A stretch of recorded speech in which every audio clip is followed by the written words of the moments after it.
Hola, buenos días desde La Habana. Soy Joanny Sánchez y estoy aquí en este jueves, mi día preferido de la semana, abriendo una a una las persianas de esta ventana 14 para asomarme junto a ustedes a los temas y las noticias más importantes de este 7 de noviembre de 2019 aquí en Cuba. Hoy comenzaré comentando un tema económico. Las remesas cuadriplican la inversión extranjera en Cuba. Por otro lado, una lamentable noticia. Han salido de la isla por presuntas amenazas los padres de la niña que murió tras una vacuna. Después tocaré una reflexión muy personal a partir de experiencias propias y también de conocidos. ¿Hablar o no hablar con la seguridad del Estado? Y por último, refresca la temperatura, regresa la amabilidad. Y dicho esto, presentados ya los titulares, voy a pasar a revolver para tomarme el cafecito informativo. Ese que de lunes a viernes comparto junto a ustedes en la mañana, recién colado, breve, que hay que ahorrar, un poco o bastante amargo, como saben que me gusta a mí, pero siempre necesario. Después de este primer sorbito del día, que me da muchísimas energías para seguir, les recuerdo que pueden ampliar todos estos temas y estas noticias en las páginas del diario digital 14 y medio que hacemos desde dentro de Cuba.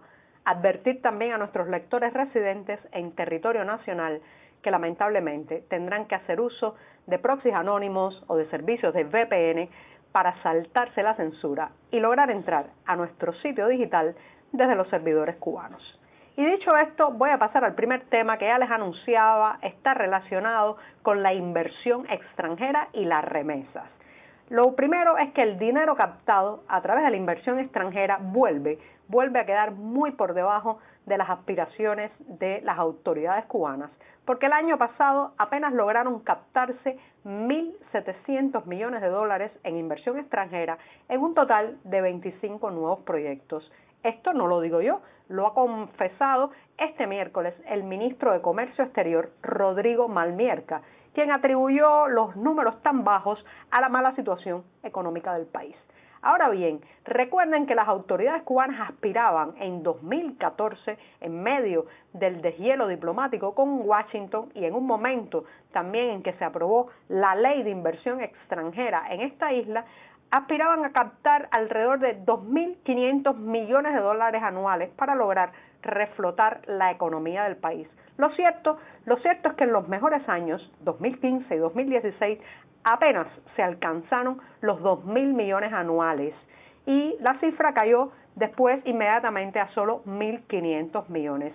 Sin embargo, mientras la inversión extranjera se estanca, decrece, no llega a las cifras esperadas por el oficialismo cubano, las remesas siguen sin tener rival en la economía nacional. Vaya ironía. Recuerdan aquellos años en que los emigrados, los exiliados, la gente que se iba de Cuba era etiquetada con los peores adjetivos, se le acusaba de traidores, gusanos, vendepatrias, y ahora sostienen la economía nacional. Lo cierto es que las remesas superan 4 veces la cantidad aportada por la inversión extranjera en 2018. Por ejemplo, solo el año pasado, esta isla recibió 6.600 millones de dólares en remesas, tanto en efectivo como en mercancías. El 90% de ellas, ¿de dónde proceden? Adivinen, de Estados Unidos. Estos son cifras dadas por un informe publicado por la consultora The Havana Consulting Group. Su líder, o sea, su director principal, Emilio Morales, dice que ninguna otra empresa en la economía cubana es tan rentable como las remesas. Somos un país que depende de la afuera. La mayoría de las familias cubanas necesitan ese oxígeno para poder llegar a final de mes. También ha habido una reducción, como saben, del apoyo financiero venezolano, del subsidio que enviaba el Palacio de Miraflores a través del suministro petrolero fundamentalmente. Ha habido una disminución de las exportaciones de productos y servicios, una caída en el turismo, y eso ha convertido, según Emilio Morales, a las remesas en el pulmón financiero que mantiene viva a la moribunda economía cubana. Así que, por ironías de la vida, reitero, aquellos traidores de antaño se han convertido en los traidólares de ahora. Y bien, con esto me voy al segundo tema, que es una tragedia familiar que ya habíamos contado en este podcast Ventana 14, pero que sigue agregándosele dolor y elementos tristes y negativos. Recuerdan que en octubre pasado una pequeña niña, Paloma Domínguez Caballero, de apenas 1 año, falleció en La Habana después de administrársele una vacuna contra la papera, la rubiola y el sarampión. Esto es un caso que está todavía en investigación médica para saber qué pasó, si hubo mala manipulación o si la vacuna tenía alguna adulteración o problema que provocó el fallecimiento de esta niña. Pero lo cierto es que su familia, que está sumida en el dolor, no ha dejado de denunciar el caso, de pedir justicia y también transparencia en todo el proceso investigativo por la muerte de Paloma Domínguez Caballero. Lo cierto es que el pasado 16 de octubre, sus padres, Yaima Caballero y su esposo, recibieron una citación a nombre justamente de ellos dos, decía Yaima Caballero, la madre, y Osmani Domínguez Soler, el padre, una citación telefónica para ir ese mismo día a la sede del Ministerio de Salud Pública, ubicada en la calle 23 del Vedado Habanero. Tuvieron que llegar ahí a las 5 de la tarde y fueron recibidos inicialmente por 4 personas que no se identificaron. Después supieron que uno de ellos es el jefe del Departamento Materno-Infantil del Ministerio de Salud Pública, el doctor Roberto Álvarez Fumero, y los otros 2, después de mucha insistencia de estos padres, pues se identificaron como un teniente coronel y un mayor de la seguridad del Estado. En esa conversación, además de hacer muchas preguntas para la investigación policial y médica que se está realizando alrededor de la muerte de Paloma, lo cierto es que también estos padres fueron amenazados con poder ser procesados en los tribunales por difamar y acusar a instituciones. Recuerden que especialmente la madre ha seguido una campaña muy intensa en las redes sociales reclamando justicia, reclamando transparencia, reclamando información.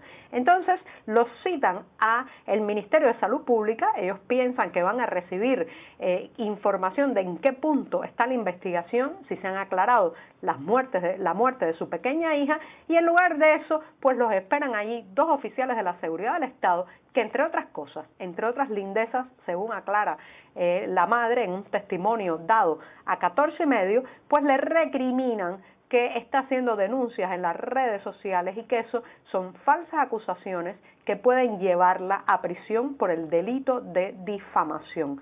Les recuerdo que en el Código Penal cubano el delito de difamación de las instituciones y las organizaciones se puede terminar con una penalización de privación de libertad de 3 meses a 1 año o una multa de 300 pesos cubanos. Después de esta reunión tan intimidante, los padres de la pequeña Paloma decidieron emigrar a México. Ya tenían hace semanas un viaje planificado para ese país, pero una vez que recibieron estas presiones, decidieron que este viaje no fuera un viaje con retorno, fuera un viaje de solo ida. Ahora desde México están denunciando las presiones y siguen reclamando justicia.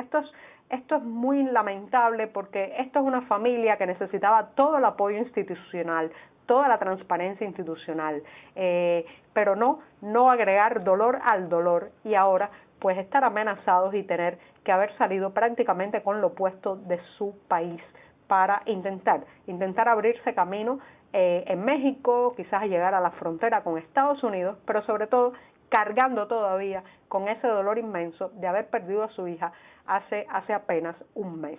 Y este tema, y también estar en la semana en que se cumple el próximo 9 de noviembre los 30 años de la caída del muro de Berlín, este tema de los padres de Paloma, la caída del muro de Berlín y la experiencia también de amigos, conocidos, activistas, disidentes, incluso mi experiencia propia, me ha motivado a hacer el tercer tema de hoy en la Ventana 14 y está relacionado con la seguridad del Estado, ese ente que es la policía política cubana, esos hombres de negro que se mueven en la oscuridad pero que también amenazan, intimidan, coaccionan y parece ser que casi que dirigen el país.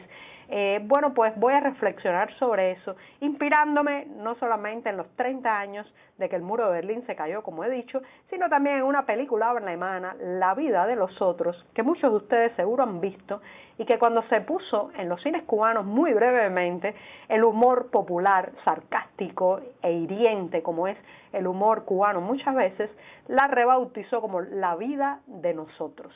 Bueno, pues en La vida de nosotros hay un ente que es la seguridad del Estado que con frecuencia hace citaciones a través de la Policía Nacional Revolucionaria, y una vez que la persona está en una estación policial, pues la intimida, la amenaza, la coacciona, la interroga, le miente y le hace ver que está siendo vigilada, que sus conversaciones están grabadas y que lo saben todo sobre su vida.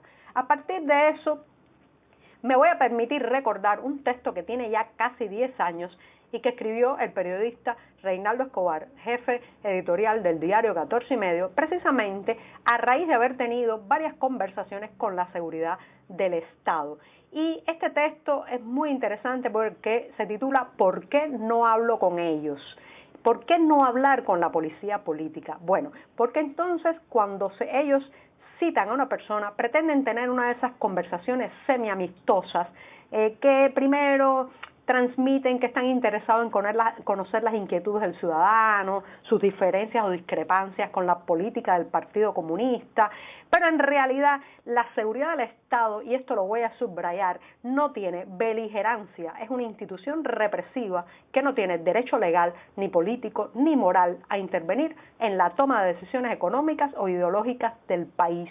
Y porque en esas conversaciones el principal objetivo de estos agentes es sacarle información al detenido para afectar a terceras personas. Además, siembran la cizaña, nos hacen creer que otras personas están vendidas a una potencia extranjera o que colaboran con los órganos de inteligencia, que son personas de baja catadura moral, carentes de ética o de principios. En fin, tratan de manipularnos diciéndonos que somos salvables y que los demás ya están hundidos. Pero también estas conversaciones suelen producirse en un sitio donde nosotros llegamos, decimos nuestro nombre completo, mostramos nuestro carnet de identidad, pero ellos, los segurosos, los del aparato, los del Armagedón, los hombres sin rostros, solo se presentan con seudónimos. Allí no tenemos oportunidad de dar por terminado el diálogo y son ellos quienes deciden en qué momento y hasta qué momento siguen escuchando. Tampoco nos está permitido grabar ni invitar un testigo. Y bueno, pues eso hace que estemos absolutamente en desventaja. Y las amenazas que ellos hacen ahí, las prohibiciones que nos transmiten, no las ponen por escrito, con membrete, puño, nombre, grado, cargo ni firma. Por eso es mejor no hablar con ellos, porque tenemos que comportarnos como personas libres y no rendirle cuenta a una institución represiva que se esconde tras las sombras. Hoy me he extendido un poco, pero es una semana en que vale la pena con este 30 aniversario de la caída del muro de Berlín. De todas formas, aunque aquí seguimos con el muro cubano, es un buen momento para salir a las calles y caminar, porque la temperatura ha refrescado y con ella la amabilidad ha regresado un poco, la amabilidad que trae que ya no sudemos tanto, que ya trasladarnos en los ómnibus no sea algo que parezca una sauna rodante. Así que disfrute un poco el bajón apenas perceptible de la temperatura en Cuba. Y muchas gracias.